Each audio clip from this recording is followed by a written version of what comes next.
زن به مرد گفت اگر 2 روز من رو نبینی چه اتفاقی میفته؟ مرد لبخندی شیطنت آمیز و زیرکانه زد و گفت اون 2 روز فوق‌العاده است و بهترین روزهای زندگی. شنبه شد، مرد همسرش رو ندید. یک شنبه شد، او رو ندید. 2 شنبه، 3 شنبه، 4 شنبه، او رو ندید. 5 شنبه هم او رو ندید. جمعه که شد، وقتی مقداری ورم چشماش خوابید، به زور تونست از لای پلکار زده بود چشمش رو برده بالا. ورم چشماش که خوابید از طاقت من سر اومده، دل نکنه دوست جان، تحمل رفتن تو دیگه ندارم. موهای خیس تو بزار رو شده همارون بگیر، دلگاه روی هم نزار طاقت ندارم.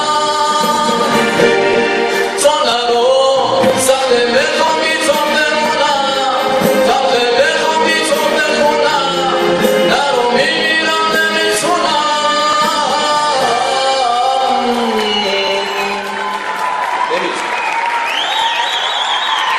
خب من برای اینکه بچه ها یه مقدار آروم کنم،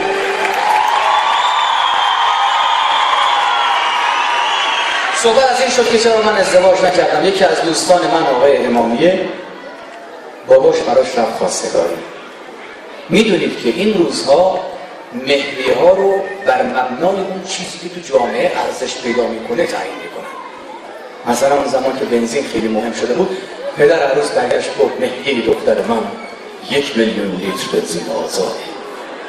پدر دوست من یه حساب سرانگشتی کرد، دید یه رقم نجومی میشه. بعد به پسرش گفت بلند شو پسرم، بلند شو بریم. پدر عروس گفت کجا حاج آقا؟ گفت حاج آقا حقیقت برای ما نمیصرفه، میریم یه گازسوز شو پیدا کنیم.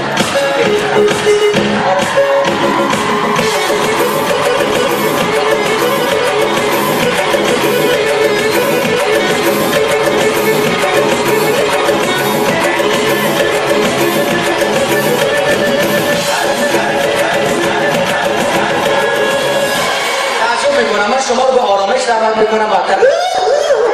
میدونید چرا؟ چون اصولا ما ایرانی ها انسان های لجبازی هستیم.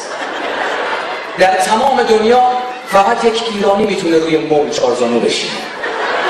میخندی چون این کارو کردی؟ اصلا عجیبه همه چیزه. 13 میلیون پول میز نهارخوری میده به زمین دشمن نهار. از نهار گفتم سر سفره غذا، نمیدونم تا حالا دقت کردید وقتی از اون طرف سفره درخواست نمکدون میکنی، طرف اول خودش نمک میزنه بعد میده به تو.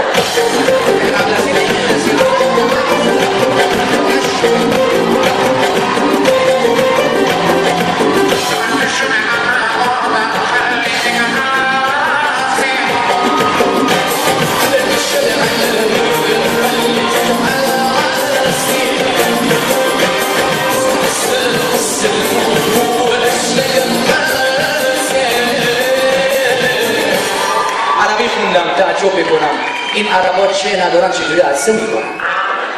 نمیدونم به این موضوع دقت کردم. فیلم های ما ایرانی ها با همه دنیا فرق میکنه.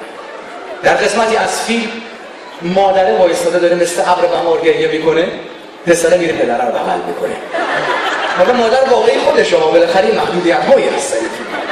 اما 4 خصوصیت عمده فیلم های ایرانی. 1، از اول فیلم معلومه که آخرش. 2، امکان نداره در یک فیلم ایرانی 2 نفر عاشق هم دیگه نشن. 3، شما هیچ وقت صحنه تصادف رو نمیبینی، فقط صداشو میشنوی چون خرج برمیداره. 4، یک دیالوگ تکراری. همیشه منشی با اضطراب میاد جلو میگه آقای رئیس من شما جلسه داره خودشون اومدن تو.